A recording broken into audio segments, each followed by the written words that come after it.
John, I'm speaking to you in the wake of the Newcastle result, which congratulations on that. Unai Emery, before the game, was speaking about how it was the biggest game of your season, and I was intrigued as to why you thought he felt that. Well, he said that for about 5 games running.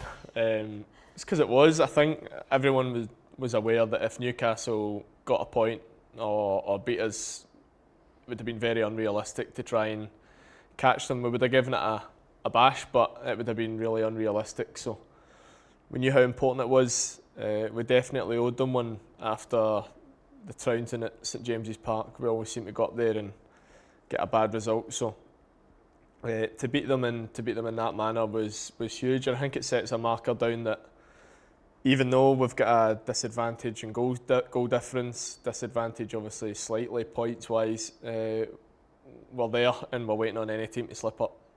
And you say about this, one game after another is a big game, because you're right. I mean, you look at this week, you've got City away, then you've got a semi-final of the FA Cup. It has been like that lately.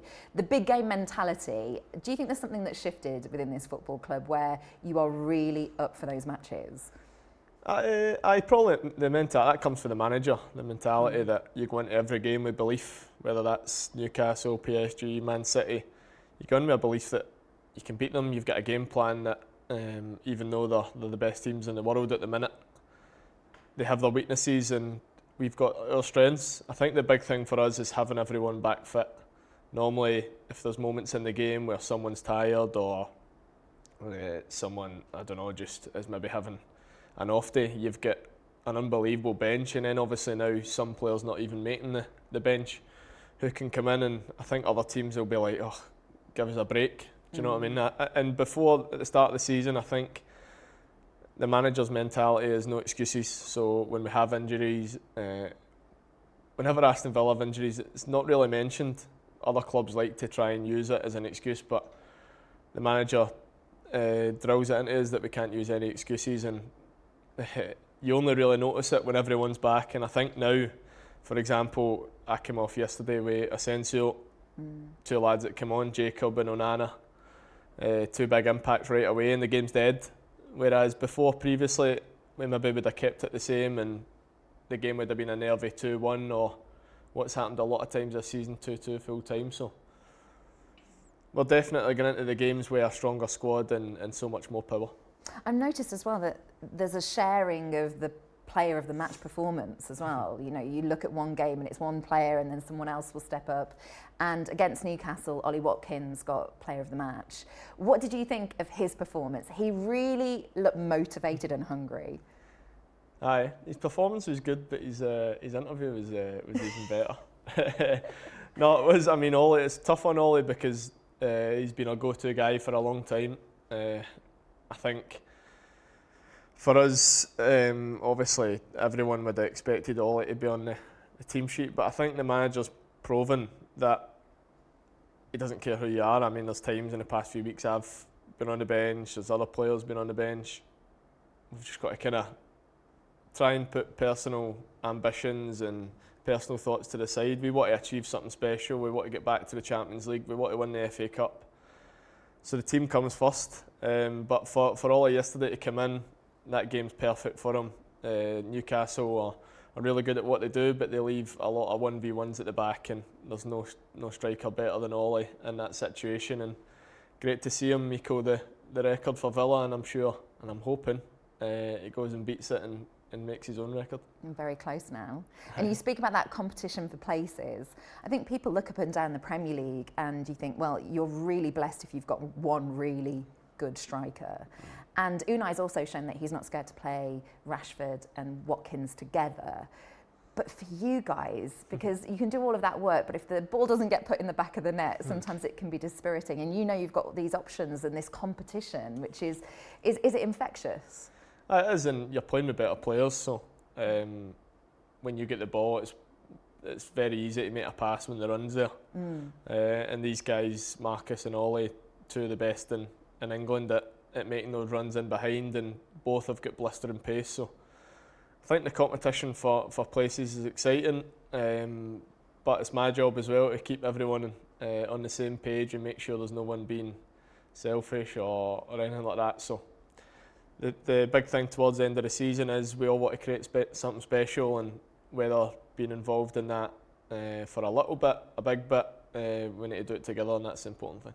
As captain as well, have you been impressed with Rashford's impact coming to the club, having that background with Manchester United as well? Can you tell that when you're training? He's used to being in the spotlight, used to being under pressure, and I think in these games he's thrived under it. He's really enjoying it. It's nice to see him every day with a smile on his face. I think it's very easy to look at the negative press that surrounds Marcus and has done for a while, and be judged by that. But you judge with your own eyes, you judge how he is about the place to people, and I must say he's been first class. So both on and off the pitch, very good guy, humble, hard-working, all the things you read that you don't expect to see, but in an Aston Villa jersey he seems to be thriving, and hopefully, I don't know what will happen beyond the summer, but hopefully until the summer that keeps going and he keeps showing us what a good player is and a good person. Giving you options. Let's compare then this point of the season to last season. Would it be fair to say that it felt like the season faded away somewhat? I think maybe it was a bit more depleted and running on empty. Then this season, it feels like every game you're faced with at the moment, there's a re-energisation around the team. How has that changed? Going back to it, it's about having the full squad. I think last season, I think we were all a bit knackered. I think looking back, you can say that the clear difference in performances. I think we kind of crawled over the line last season to qualify. I think we were too reliant on other people dropping points. I mean, don't get me wrong, it was a huge achievement for us, but we wanted to go and win the Conference League. We didn't manage to do that. But it's got a lot of similarities to the year before, when we had a late run for European football for the first time in a long time. We just seemed to get a rhythm towards the end of the season, and I think people looked at our running then and thought, nah, Villa will struggle. But sometimes those games are the ones that suit us best. We like to sort the pressure sometimes and play in the counter-attack, and hopefully with a tough run coming up, we can do the same. So it certainly has a different feeling to last season.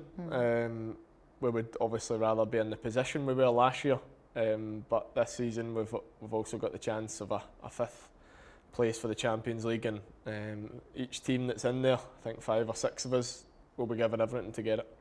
And with the Champions League, because obviously it will be now at the forefront of your minds, to get a top 5 place, what is Unai like around that? Does he want you to talk about it in the dressing room? Because he's so about fine margins. Is it something he encourages you all to discuss, or is it just next game? I don't think he is. I don't think he really cares too much what we talk about. He's very professional. He can split the relationship between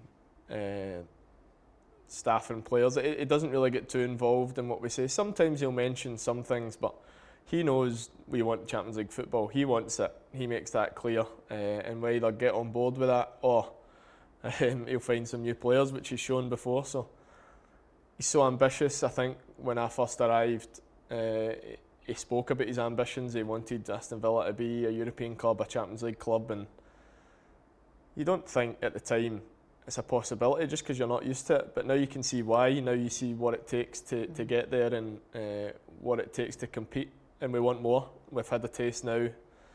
We were obviously still angry and upset that we got knocked out in the quarter-finals, but you want more nights like that at Villa Park, and even though it's a tough run, we'll be doing whatever we can to do that. And yeah, you talk about your time at the club since you joined. Is this the pinnacle? Is this something that you've surpassed even in your mind of where you would come within this football club? And I'm thinking about the fan base as well, because consistently running out at Villa Park, you must have experienced so many of those environments, but it feels like it's a different level now. It does. It just keeps seeming to grow. I think every year we just seem to keep building. It's been exciting. It's been amazing to be part of it, and obviously now to be captain, and still a huge part of what we're doing has been amazing. The club's always had the potential to be back massive again. We're not quite there yet, definitely. I think the amazing thing for us as players, for the supporters of Aston Villa, we've got more to come.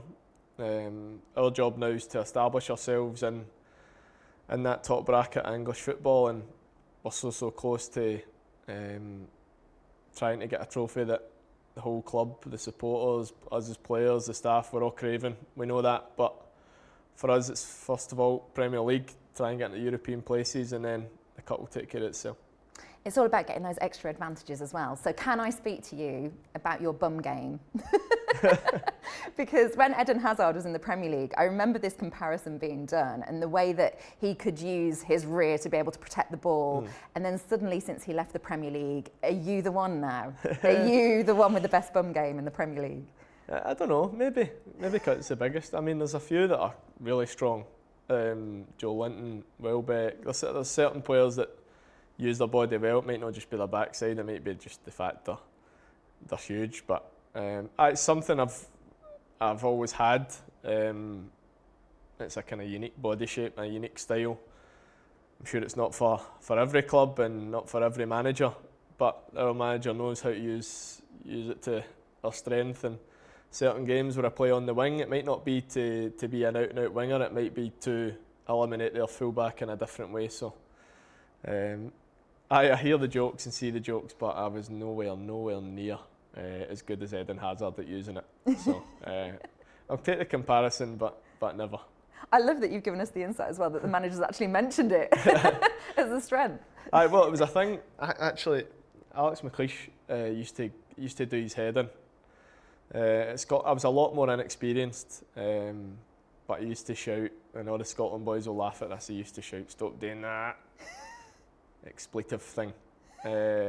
Because a couple of times I got caught. It was actually against Belgium. Hazard was playing, got caught in the edge of the box, and he said, "Oh, you'll get away with that. You'll get away with that in international football. In Scottish football, you won't get away with that in international football." And then it starts doubting. You think, "Oh, can I actually do that?" But then my dad reminded me, Kenny Dalglish used to use it in every single game, and he said, "Son, Kenny Dalglish used it, so keep doing it, and you'll be all right." Yeah. So thankfully, I ignored big Alex McLeish and listened to my dad. Yeah, if Kenny can use it, you can use it. That's true. Speak to me about Unai then, because it sounds from what you've said that he's a manager that perhaps is the best you've ever worked under. Would that be true? Oh, it would have to be, aye. Yeah. So what are those differences? I've spoken to quite a few of your teammates before, and they've always said it's the fine details. Can you expand as to what that looks like? Just a pure obsession to succeed. And it's brilliant to have someone that puts in so much effort behind the scenes. I know a lot of players talk about it, but he literally, from the minute day one of pre-season starts to the season finishes, I don't think he takes a rest. Just analyses every game, whether that's the first European game or Carabao Cup during the week against Wycombe. We treat every single game the exact same. We'll analyse it deeply, and you go into the game just about with every possible plan that could happen, which is amazing. So for us as a player, you have every tool, and you can't actually have any excuses. If you want to succeed, just listen to the manager and his staff, get on board, and try not complain with the length of time on the meetings or things like that. But he's certainly taken this club to a level that none of us envisaged. Probably us as players as well, myself, Tyrone, Jacob, players who were here years ago, we never thought we would be competing at this level, but the manager instilled so much belief, and his work rate and determination to succeed is just infectious, and it's certainly rubbed off on all of us in the dressing room and on the club as a whole. So Manchester City away, there must be a belief now, because of what he's instilled, that on your day you can beat anyone. And then you look at Manchester City's season, I mean, for you now, do you think they back more where they were after their blip in the season? And how does that feel going into this game this time? It's a dangerous one, because if you look at it in some ways, people will go, "Oh, Man City aren't the same," but they're still one of the best teams in the world. Maybe in a little bit of a transition period, a few injuries, some young players coming through. O'Reilly obviously scored at the weekend. Marmoush just come into the squad. But then you look at their bench and you think, they can easily change it if need be. So I don't think we've ever won at the Etihad, so it tells you how tough a place it is to go. We want it to be at our best, 100%, and I think what we've always done there though is we've given them a game the same way when we go to Anfield and places like that. We're a sturdy team to break down, and we're dangerous on the counter-attack. And for us to win on Tuesday, we're going up against a City team back in a little bit of form, and they're a very dangerous opponent, and we'll respect them in full. And just a final one, I wanted to get your thoughts on Kevin De Bruyne, because that's someone that you won't be playing against next season in the Premier League, we don't think. What are your opinions on him as a player, and potentially you'll see him again on Tuesday? It'll be strange, obviously. Hope it won't be the last time we play against him, but what a career he's had at Man City, one of the Premier League's greatest ever midfielders.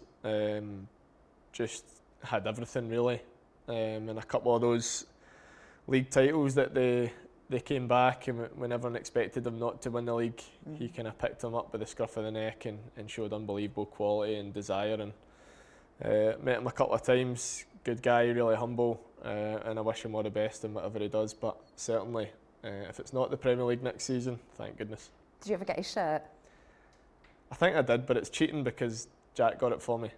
So I says, "Can you get me his shirt?" So I think I do have it in the cupboard somewhere. Brilliant. Thank you so much, and all the best. Thank you very much. Thank you. Cheers.